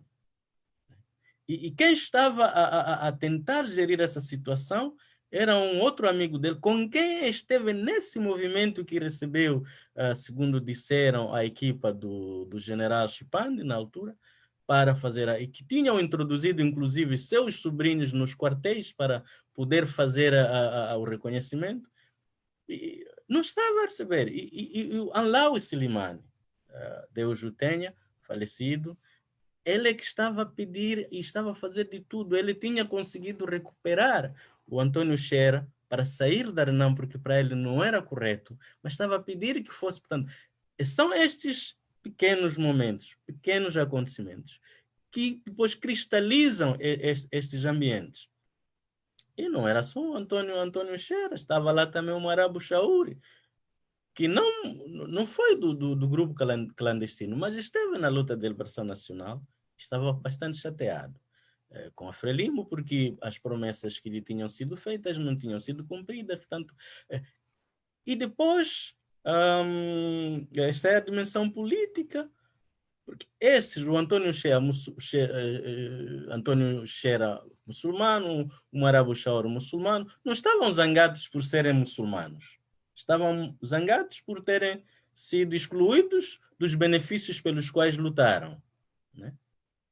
Portanto, mas depois já a dimensão religiosa, que já ouvi aqui em algum debate, por exemplo, da professora Liazat, falando disso muito bem, e depois da independência, ou um pouco antes, já na década de 60, o surgimento dos ditos wahhabis, né? Que depois vão criar essa força toda, vão olhar a eles como os intelectuais muçulmanos de fato, e vão desafiar o poder dos outros muçulmanos, portanto, do norte, das taricas, das confrarias, e depois já esse jogo de poder ao nível e vai se instalar esse jogo de interesses ao nível da religião.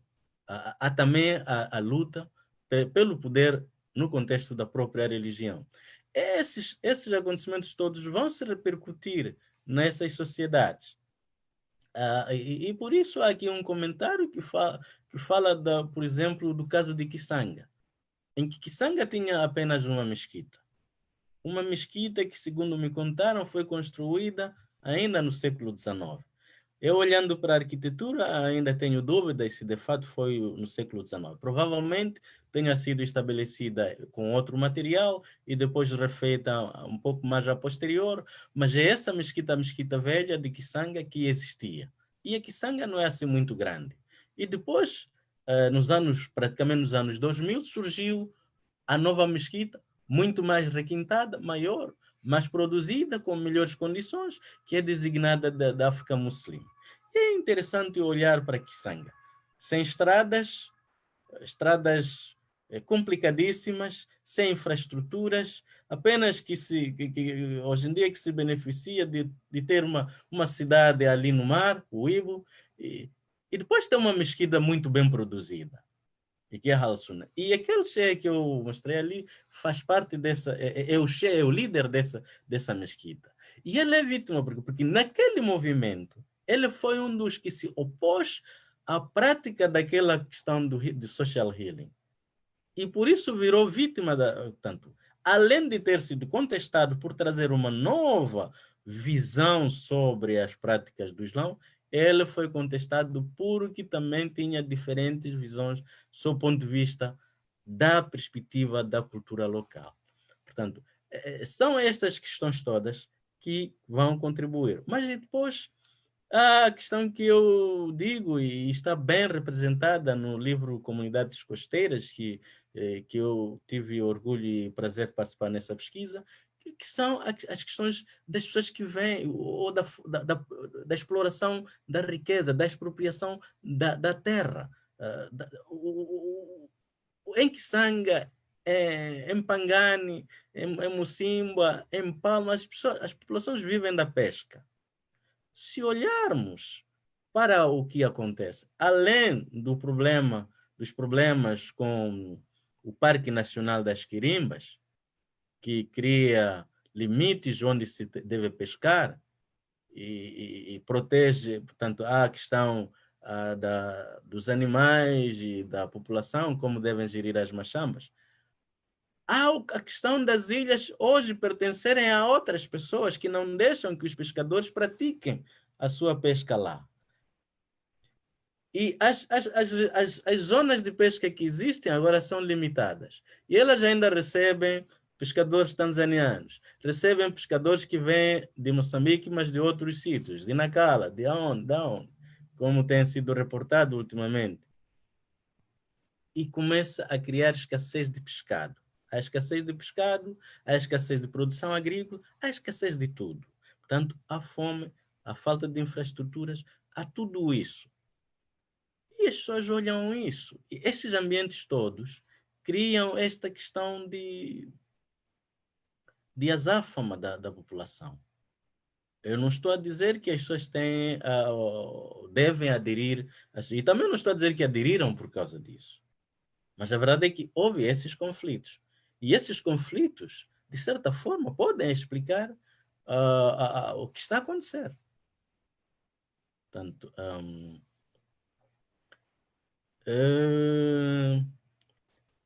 vou avançar para o professor Yusuf apenas faz comentário. O Musa Remani sobre a convivência pacífica com outros povos de religiões diferentes, como o islamismo tem sido associado ao conflito em Cabo Delgado. Bom, hoje o mundo é globalizado.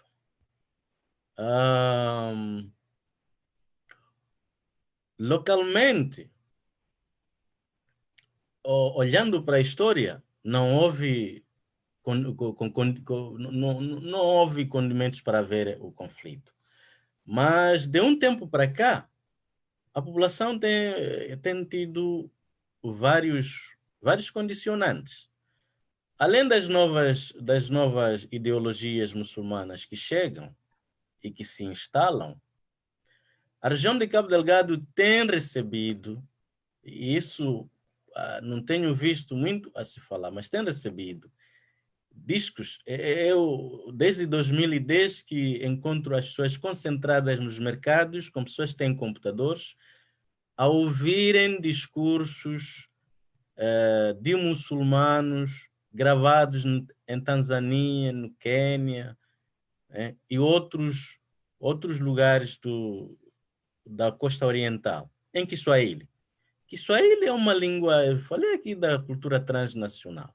E um dos grandes símbolos dessa cultura transnacional criada na África Oriental é a língua, é o Kiswahili. E é através dessa língua que facilmente as pessoas se comunicam. E esses discos são gravados em Tanzânia, em Quênia, em mesquitas um pouco mais radicais, por exemplo.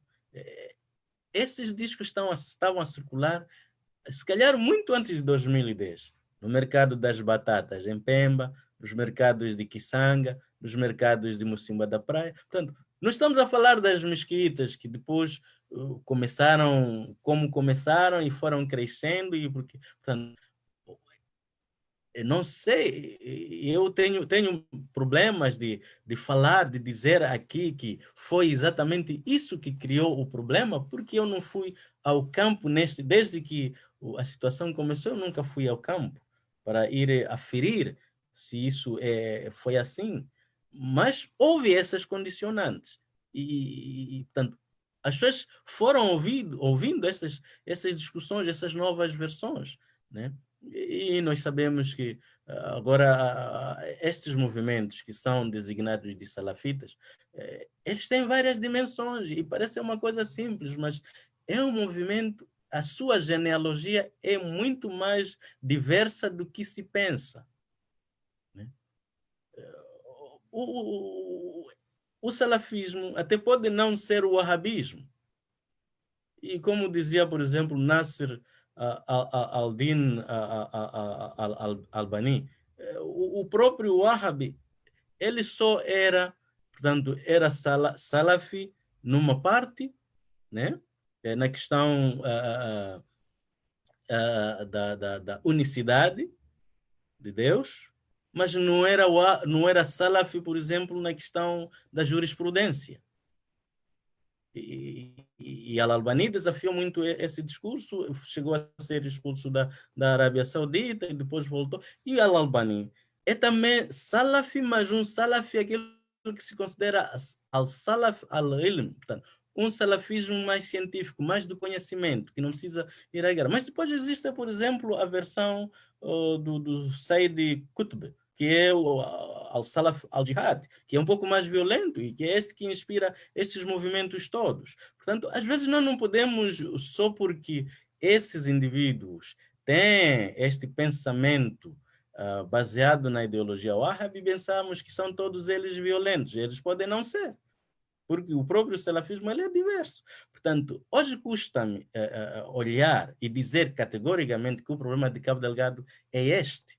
Por quê? Porque, na minha opinião, eu ainda não fui lá ao campo, não sei o que se diz, ou ouço as coisas assim, aqui e acolá, e fica-me difícil. Mas há esses condimentos todos que podem criar vulnerabilidade às mentes das pessoas. E segundo temos vindo a ouvir, as pessoas são aliciadas com dinheiros que não têm, com recursos de que não dispõem, para poder participar nesses conflitos. E depois,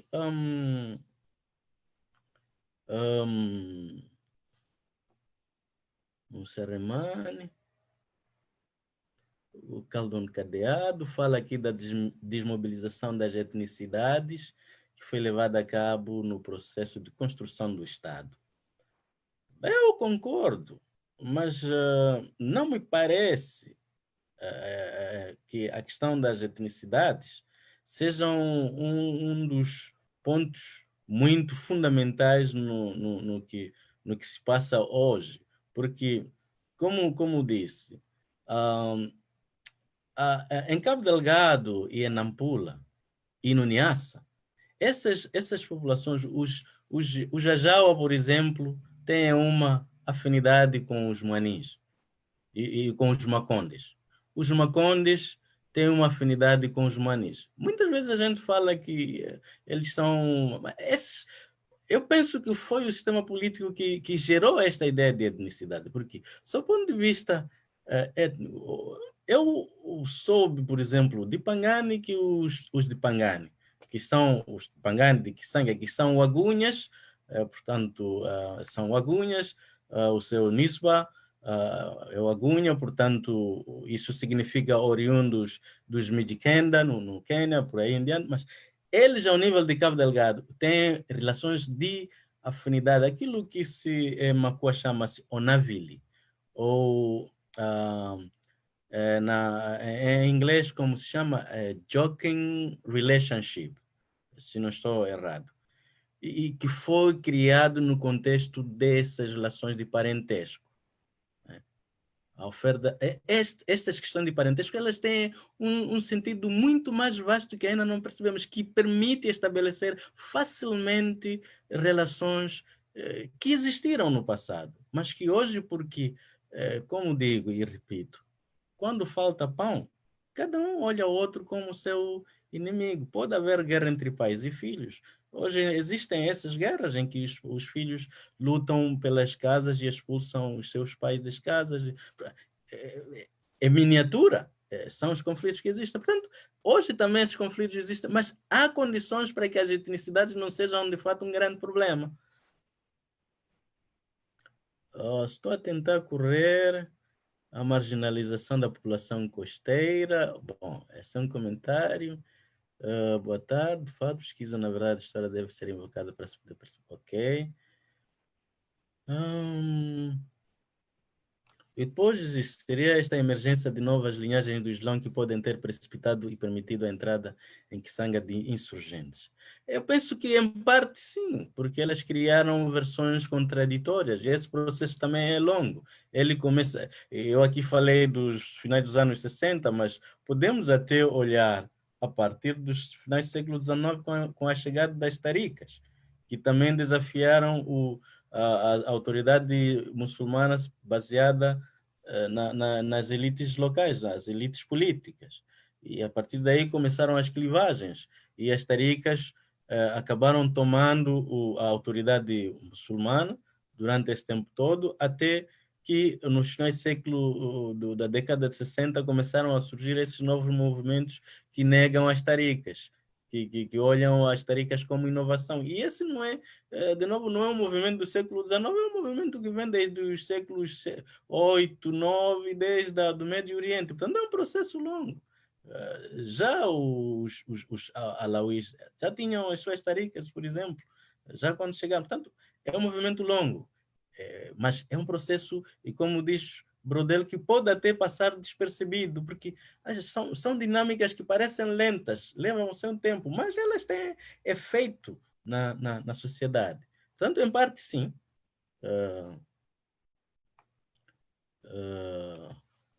Como é que as contradições da sociedade permitiram o surgimento do conflito entre as linhagens islâmicas atuais e o surgimento de Al-Shabaab? Bom, é isso que estava aqui a falar.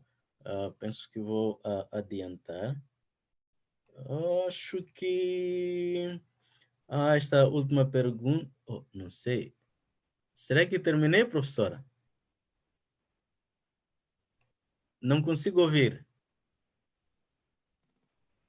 Jacqueline, eu tenho mais umas questões aqui e o anfitrião deu-nos autorização para continuar até às 18, porque o debate está muito interessante, quer pelos comentários do professor Lorenzo, quer pela tua magnífica apresentação. E tem alguns comentários que podem também ser interessantes, então eu vou começar por colocar uma questão de uma pessoa que se identifica com o número L1020-542, não sei quem é, que diz como é que a religião é percebida na sua relação com o Sistema Nacional de Educação em Moçambique e como é que o Sistema Nacional da Educação em Moçambique interpreta os valores morais baseado na religião, nas religiões, em relação à ética secular que orienta a Constituição moçambicana. Esta seria uma. Depois o Yusuf Adam faz um comentário, acho que posso ler, não é? Diz: quando há injustiças, há guerras, há revoltas, há revoluções e há Mashabab. Os Estados Islâmicos da costa chegavam até Inhambane. Em 1785, os portugueses executaram à boca dos canhões, os muçulmanos, sobretudo os professores das madraças.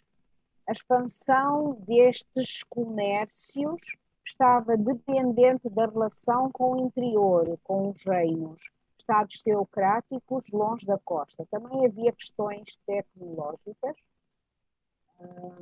Os comerciantes arabo-suaílis não chegavam ao sul do Cabo das Correntes porque os seus barcos, agora vem uma pergunta, porque os seus barcos eram cozidos e não conheciam os pregos que vieram com os portugueses. Pergunto, ele está a perguntar isso.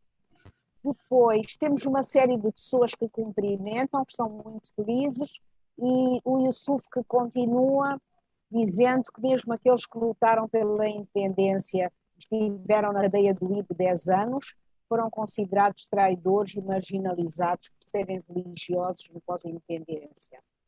Depois tem aqui mais uma. Não, eu creio que não tem mais nenhuma. Não. São comentários e são pessoas a dizerem que, participantes, desculpem, não são pessoas a dizer que a conversa é interessante, bem-ajam a todos. Portanto, são os parabéns para os dois oradores. Quer responder a estas perguntas? Sim, sim, de forma Incluindo rápida. dos pregos? É dos pregos, vou ter que ser honesto, ainda não me aventurei à pesquisa sobre a construção dos barcos. Existem essas publicações, mas confesso que sou ignorante a isso, portanto, não vou aventurar-me a responder. Mas este comentário sobre Inhambane, sobre os muçulmanos portanto, executados à boca de canhões em Inhambane, a zona até hoje chamada Balani, que é na zona onde fica a Mesquita Velha de Inhambane, é bastante interessante.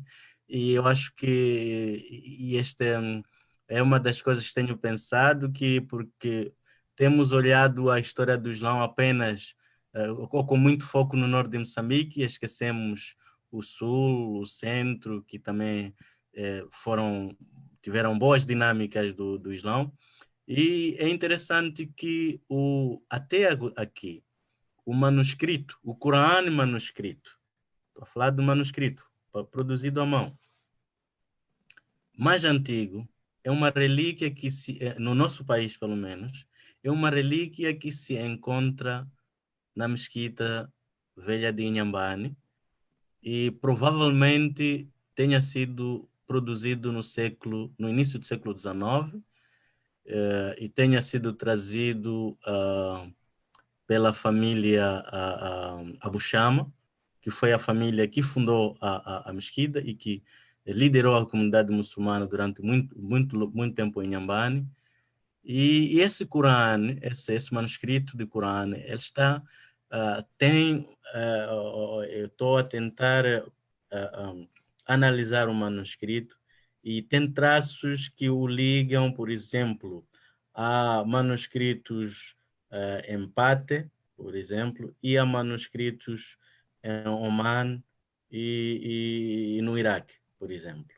Portanto, é bastante interessante esse comentário do professor Yusuf e é algo que me motiva muito nesses últimos dias, olhar Inhambane e principalmente essa relíquia. Agora, como é que a religião é percebida na sua relação com o Sistema Nacional de Educação em Moçambique? Esta é uma bela pergunta e pode levar a outra apresentação. Mas só para ser breve, vou aqui levantar, por exemplo, 2 exemplos para depois vir a Moçambique. E um desses exemplos é nós olharmos para Zanzibar. Para Zanzibar, para a colonização britânica em Zanzibar e na Tanzânia no geral. O que é que lá aconteceu com o sistema de educação?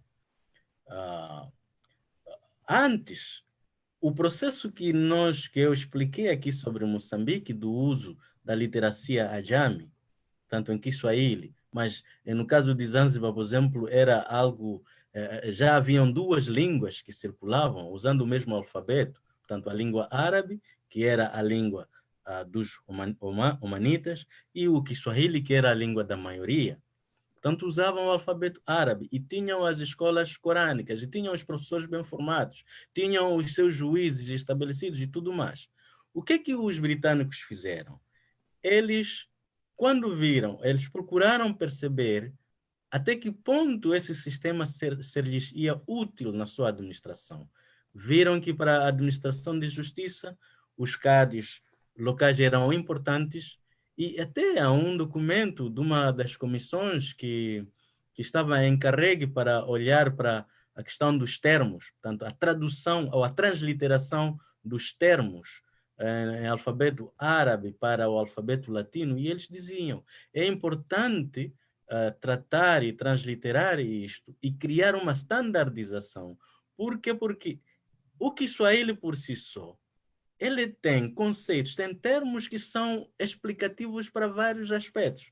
E por isso houve a integração desse sistema de administração no contexto da administração colonial de Zanzibar. E isso incluiu também o sistema de educação. E como é que isso foi feito? os professores do ensino corânico foram integrados nas escolas oficiais. Portanto, as escolas começaram a lecionar não só o sistema britânico, mas também o sistema local. Portanto, isso permitiu desenvolver aquilo que nós temos em Tanzânia, mas também no Quênia, em que o Kiswahili facilmente se tornou a língua oficial, aceite, embora haja também o inglês, mas também o Kiswahili permitiu não só desenvolver a literatura, a escrita em Ajami, usando o alfabeto árabe, mas também facilmente desenvolveu a literatura e a escrita em alfabeto latino. E a comissão já várias publicações. Já naquela altura haviam jornais que eram publicados em alfabeto Ajami, circulavam em árabe, em Kiswahili, mas também em inglês. No caso de Moçambique, praticamente a partir da conquista colonial, o sistema de educação islâmico ele foi marginalizado, foi negado. E há um outro aspecto. Enquanto lá estava a se integrar de forma pacífica, sugiro eu, em Moçambique o sistema, por exemplo, nas zonas muçulmanas, era obrigatório, mas obrigatório no sentido de que você ia lá e era batizado. E isso criou uma fuga. E é isso que, por exemplo, os mesmos britânicos fizeram este bom sistema em Zanzibar, fizeram um sistema contrário, por exemplo, no norte da Nigéria, em que começaram, numa primeira fase, a negar, através do Lord Lugar, a negar o sistema de educação islâmica, a obrigar os muçulmanos a ir às escolas e a negar o sistema islâmico. Isso criou aquilo que se desenvolveu para o tal Boko Haram. Pelo menos, epistemologicamente, o termo começou, de acordo com os pesquisadores, começou de lá. Não digo que o fenômeno em si tenha começado de lá, mas a terminologia Boko Haram surge de lá, dessa negação ao sistema britânico de educação, que é exatamente o sistema que os portugueses introduziram em Moçambique, ou forçaram aos muçulmanos de Moçambique, mas esse também houve também continuidade no processo da construção do pós-independência. Essa marginalização continuou. E se nós estivermos lembrados, eu pelo menos estudei no momento em que era proibido na escola falar a minha língua e se designava de dialeto. Se eu falasse Ecote na escola, eu levava várias palmatórias que não conseguia pegar a caracata para pôr na boca. Portanto, e só agora, recentemente, o nosso departamento de linguística, Banto, é que começa, portanto, a introduzir e a criar a padronizar, a criar aquela padronização que, por exemplo, em Zanzibar começou já no século XIX, sob a égide britânica, só agora é que nós estamos a fazer em Moçambique. Portanto, a questão está aí, é que foi marginalizado um sistema que podia ser útil ao Sistema Nacional de Educação. Sobre os valores morais baseados nas religiões em relação à ética secular. Então, peço desculpas, só mais um minuto, porque temos que encerrar. Tá bem? Bom, sim, tem razão. Vou então ver se há uma pergunta aqui. Bom, sobre os barcos não posso. Acho que é isso. Acho que é isso. Acho que... Então, em nome do IES, eu quero agradecer a todos os participantes. Nós começamos com um grupo de 20 e poucos participantes, chegamos a 53 participantes e agora ainda estamos 37. Muito obrigada aos dois oradores, ao Chapane pela brilhante apresentação, com uma perspectiva diferente da discussão que hoje existe sobre Cabo Delgado. E ao meu velho amigo Lourenço, muitíssimo obrigada pelos excelentes comentários. Muito obrigada a todos e depois podem acessar a gravação na página do IES. Muito obrigada, tenham uma boa noite e um bom descanso. Para o Lourenço ainda não é noite, ainda é dia, continuação de um bom dia. Muito obrigada. Obrigado a vocês. Obrigado, Chapane, pela aula magistral. Muito obrigado. Muito obrigado, professor. Quanta humildade, professor. Muito obrigado. Aprendimos muito. Obrigado. Sim, sim. Adeus. Não sei. Não sei se o doutor Sérgio está aí. Okay. Alô? Sim, vi a sua pergunta aqui no fim. Sim. Dá só uns 2 minutos só para os outros saírem para podermos conversar um bocadinho. Tá bom. Sim, sim. Tá. Obrigado, só um minutinho só. Tá bom.